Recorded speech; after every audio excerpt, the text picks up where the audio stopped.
қыз өз-өзіне қол жұмсады дейді. Сіз жалпы кімсіз өзі? Жедел уәкіл Әлия Ауланова. Алматы қаласы полиция басқармасының криминалды полиция бөлімі. Тағы да қайталап айтам, бұл суицид. Өлім алдындағы жазған хатын көрсетіңізші. Сіз Мерейді жақын танитын едіңіз. Иә, азан шыққан жаққа жүре бер. Мерей өз-өзіне қол жұмсаған жоқ.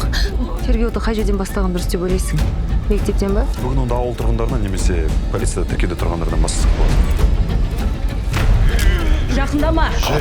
Адамша сөйлесу үйретпедің? Баласын адам зорлайтын қып тәрбиелеген кісіні мен сыйламаймын. Сенікі дұрыс болмасашы.